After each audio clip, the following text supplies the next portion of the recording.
Hello Gulis, welcome to our channel Learn with PN. So friends, in today's video we are discuss the English late romantic poet John Keats. We are discuss his life and work in detail. Let's start. John Keats. He was an English poet of the second generation of Romantic poets. He was born on 31st October 1795 in Moorgate, London. His father name was Thomas Keats and his mother name was Frances Keats. He received his education from John Keats Clerk School.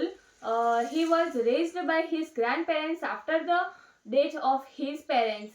Early career of John Keats in 1814. At the age of 19, first time Keats wrote his own poems was imitation of Spenser.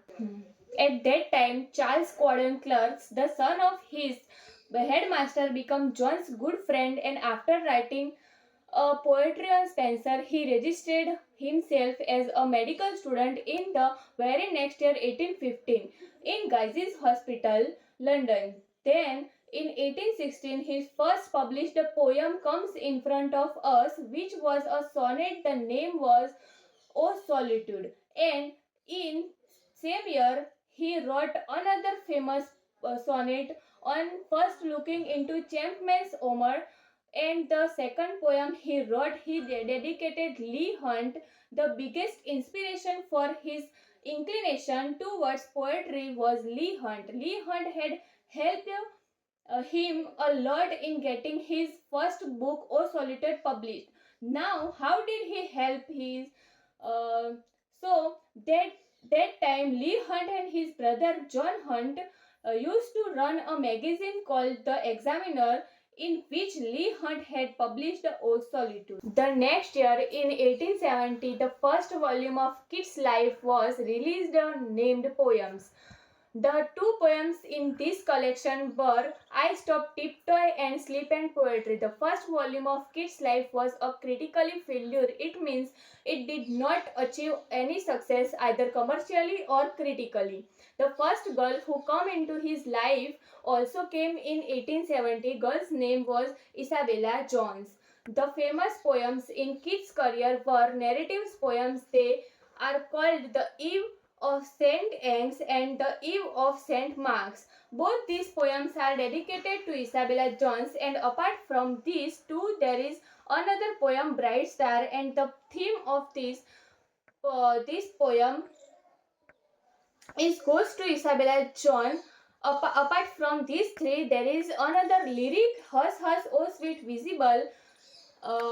This is also dedicated to Isabella, and the very next year in 1880 he met the most important girl, Frances Fanny Brown. A famous poem of Keats is La Bella Dame Sans Mercy. This poem reflects the failure of Keats in their love for Fanny Brown and the failure the faced in love. This poem is called in English A Beautiful Woman Without Mercy.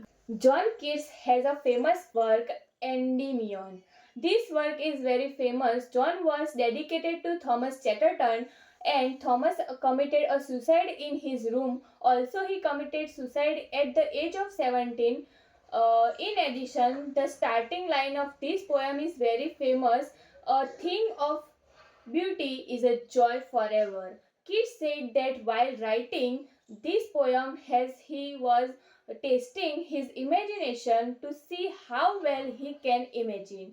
There was a critic at that time, John Wilson Crocker, criticized it in a review. The name of the review was Quarterly Review. In it, he criticized Keats' poem very badly, and John Gibson Lockhart also criticized it very badly. And in which magazine did he do so? It was Blackwood magazine. The name Lockwood is important because Lockhart coined term from the Cockney School of Poetry. They make fun of writers like Keats who write their poems in a different dialect. Now till here we have seen his brief biography, and now we will discuss about some of his work. So first of all, let's go his first famous sonnet whose name is on first looking into Champman's Omer. This work he read with a cordon clerk after studying with his friend. He composed this poem in style of Petrarchan sonnet. Then comes his important work Endymion.